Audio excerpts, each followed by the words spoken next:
No one is coming to save you. No one is coming to hand you confidence. No one is coming to give you permission to become the person you know you are capable of becoming. You can spend years waiting for approval, for recognition, for someone to finally look at you and say that you are good enough. But the longer you wait, the more power you surrender to the outside world. The truth is, most people are not watching you as closely as you imagine. They are too busy fighting their own fears, carrying their own regrets, and trying to make sense of their own lives. So stop living as if your life were a performance before an endless audience. There is no audience. There is only you, the road in front of you, and the choices only you can make. The day you stop waiting for the world to give you permission is the day you begin taking your life back. No one is coming to save you. And perhaps the first thing you must be saved from is the illusion that everyone is watching you. Imagine a man standing alone in the center of a vast public square, adjusting his clothes, correcting his posture, measuring every movement, afraid that one wrong gesture will expose him to ridicule. He believes 1,000 eyes are fixed upon him. He feels their judgment before a single word is spoken. He hears criticism in silence, rejection in a passing glance, disappointment in faces that have not even noticed him. Yet, when he finally looks beyond the light surrounding him, he discovers something unsettling. The square is nearly empty. The audience he feared was largely created by his own mind. This is how many people move through life. They live beneath an invisible spotlight, constantly wondering how they appear, how they sound, whether they are respected, whether they seem successful, whether someone might disapprove. This imagined attention becomes a fog around the mind. It distorts simple decisions. It turns ordinary mistakes into personal disasters. It makes a person hesitate before speaking honestly, changing direction, beginning again, wearing what feels natural, leaving what has become empty, or choosing a life that others may not understand. The tragedy is not that people judge us. Sometimes they do. The tragedy is that we often judge ourselves on their behalf before they ever get the chance. We become both prisoner and guard. We construct the cell, lock the door, then complain that the world has taken away our freedom. Look carefully at the people around you. The man who seemed distracted during your conversation may be thinking about a medical bill.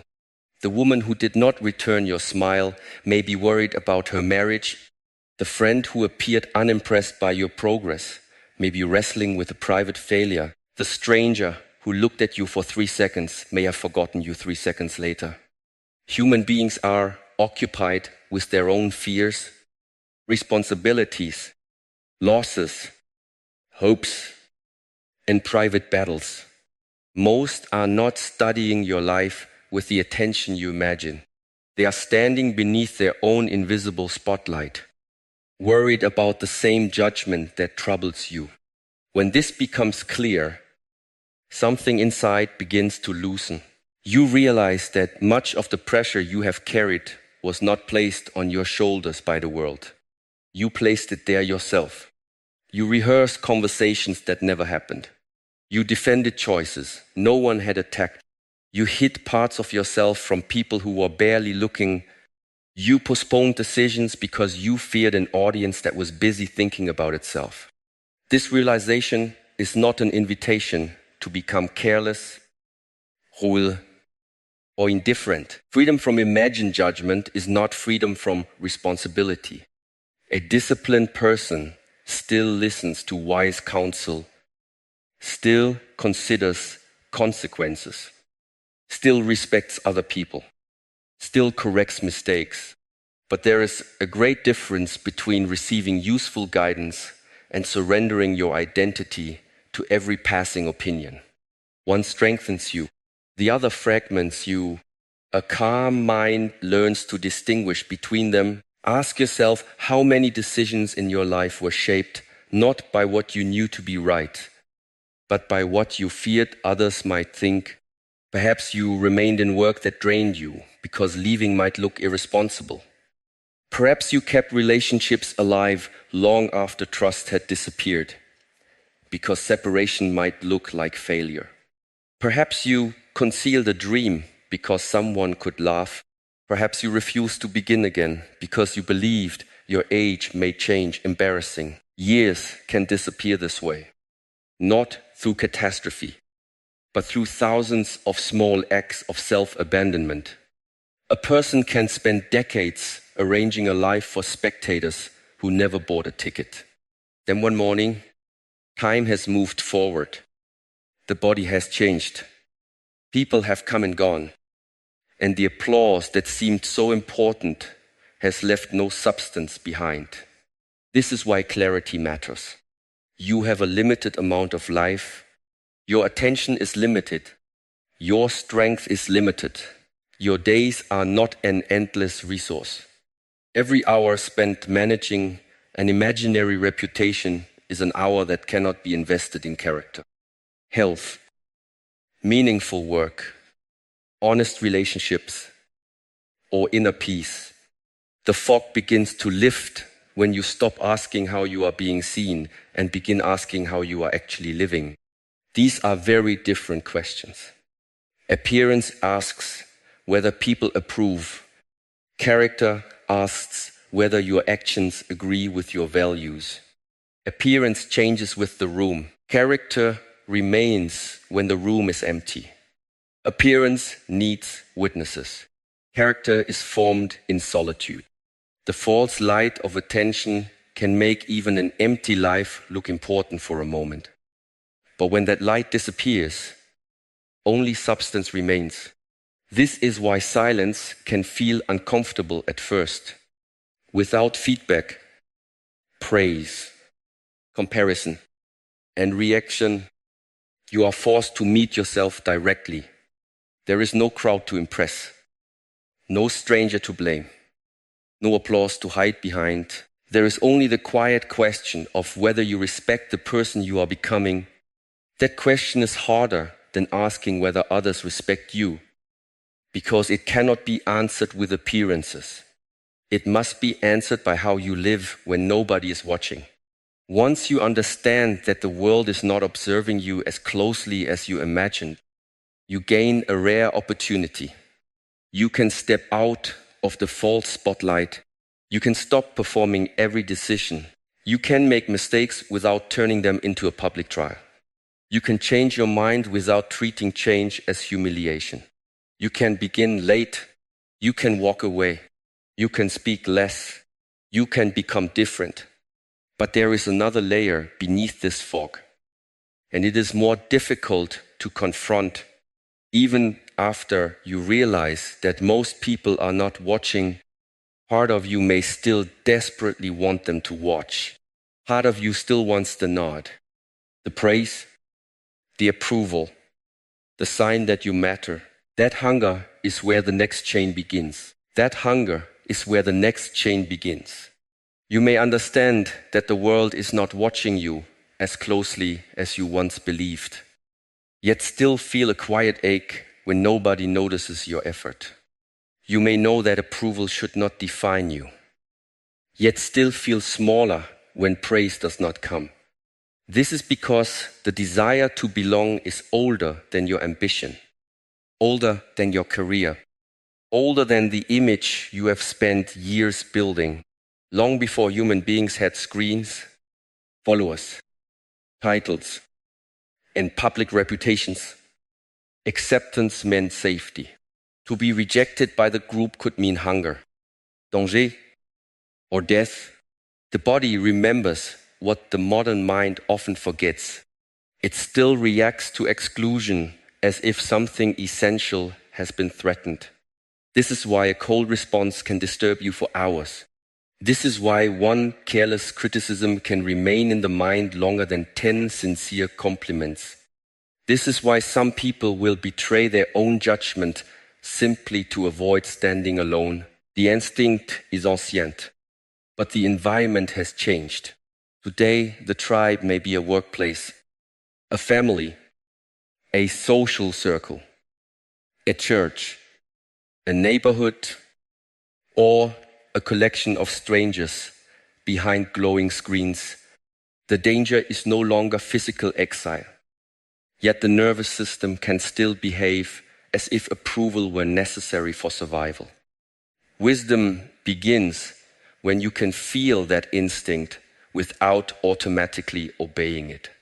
There is nothing weak about wanting connection. Human beings need one another. Love, friendship, respect, and community can give life depth. The problem begins when connection becomes dependence, when you no longer ask whether something is right, but whether it will be applauded. Then approval stops being a gift and becomes a drug. You begin adjusting yourself in small ways. You soften an opinion that matters to you. You laugh when nothing is funny. You stay silent when something should be said. You accept disrespect because confrontation might cost affection. You keep saying yes because no might disappoint someone. At first, these compromises seem harmless. They may even appear polite, but repeated often enough, they teach the mind a dangerous lesson, that peace with others is more important than peace with yourself. Then the chain tightens. You begin borrowing your value from reactions. A compliment lifts you, criticism lowers you, attention excites you, silence makes you doubt yourself. Your inner state becomes a room whose light switch is mounted on the outside wall. Anyone can reach it. A manager can change your mood with one sentence.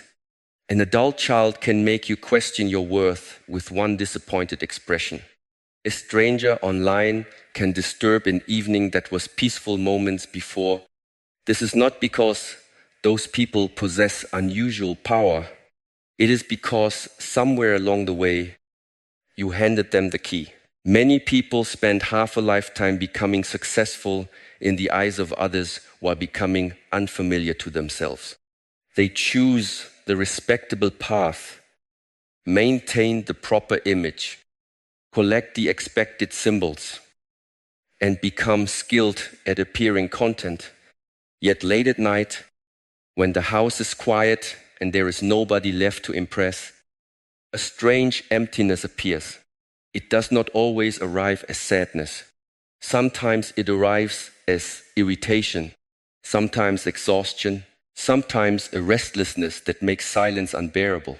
Sometimes it appears as the question that has been avoided for 20 years.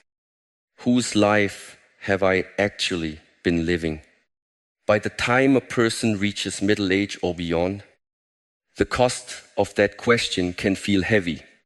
There may be responsibilities that cannot simply be abandoned, relationships that deserve care, promises that still matter. Freedom does not require destroying everything you have built. It requires becoming honest about why you continue to build it. There is a difference between sacrifice chosen from love and sacrifice demanded by fear. There is a difference between serving your family and disappearing inside their expectations. There is a difference between respecting tradition and becoming trapped by it. The mature path is not rebellion for the sake of rebellion. It is the ability to remain connected without becoming owned. This requires discipline because approval gives immediate rewards. A kind word feels good. Recognition feels good. Being included feels good. The mind learns quickly what behavior produces these rewards. And soon you may start performing for them without noticing. You show the version of yourself that receives the safest response. You hide the parts that might create tension. Over time, the mask becomes efficient.